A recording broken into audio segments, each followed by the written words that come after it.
السلام عليكم ورحمة الله وبركاته. يا رب تكونوا بخير. كل عام وانتم طيبين. النهاردة إن شاء الله هنشرح إزاي الموبايل بتاعك تحميه من التجسس. تسأل نفسك دايما وانت بتتكلم مع صاحبك في مثلا حاجة أو منتج انت اتكلمت عنه، وفجأة بتفتح الفيسبوك أو أي تطبيق تلاقي عندك نفس الحاجة اللي انت اتكلمت فيها، بتلاقيها موجودة قدامك. فبتقول هو ايه ده ذكاء اصطناعي، الناس بتتجسس علينا. فعلا انت بتسمح لبعض التطبيقات ان الميكروفون تبعها بيبقى مفتوح، فانت بتسمح لهم بكده. فالنهاردة هنشرح ازاي الاذونات دي تقفلها، بحيث ما تسمحش لأي حد بره يسمعك او يسمع التليفون بتاعك او اي كلام بتتكلمه الا عن طريق اذن ليك انت. تمام. ويلا بينا نبدأ الحلقة بتاعتنا يا أبطال. السلام عليكم ورحمة الله وبركاته. ازاي الحال؟ دلوقتي هنخش على السيتنج. تمام. بعد كده هندخل على security أو البرايفسي. لحظة، لو ما لقيتهاش بتكتب privacy، أول 3 حروف بس بيظهر معاك security and privacy. بعد كده بتدخل على privacy. تمام. بعد كده بتدخل على permission manager. تمام. بعد كده بتنزل على الميكروفون. تمام. لما بتدخل على الميكروفون هتمسك ابلكيشن وتشوف ده اصلا تبع الجوال ولا حاجة مختلفة. لو دخلنا على اندرويد اوتو، ده تبع الاندرويد نفسه، فما تلعبش فيه. الكاميرا على طول الميكروفون شغال فيها، ممكن تخليها ask every time. يكون في سؤال الأول: if you deny this permission basic features of your device may long affection. لا بلاش نلعب في ايه موضوع الكاميرا، خليها اوتوماتيك. تمام. شات جي بي تي مثلا خليه بالسؤال. تمام. اللي بعده جوجل كروم نفس الكلام، خليه ask every time. طيب الكونتاكت خليه برضو ده تبع ما ينفعش نشيله عشان اتصال. كوبايلوت خليه برضو ask every time. تمام. فيسبوك خليه ask every time. الجيميل خليه ask every time. تمام.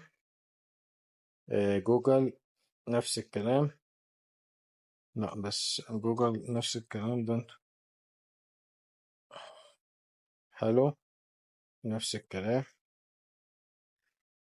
هيك كونكت نفس الكلام. انستجرام نفس الكلام.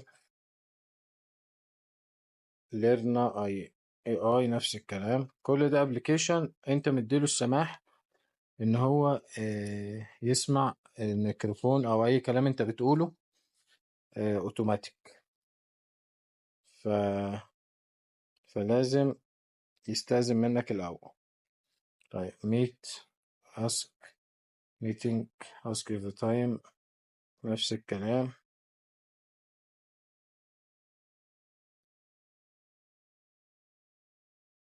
ده سيبه.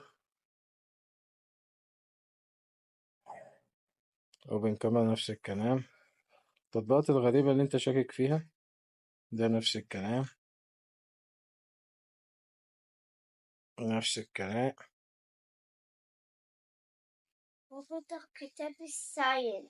نفس الكلام. ميكروفون بيرميشن ده بتاع اصلا الجهاز نفسه نازل بيه. تليجرام نفس الكلام. يوتيوب نفس الكلام. كوبايلوت احنا اتفقنا عليه. تمام. خلاص كده. في حاجات مثلا ما تسمحش على طول، لو 51 توك دي ممكن تلغيها على طول، مش لازم ايه او كله ده اصلا في نوت الاو. تمام. فكده خلصنا.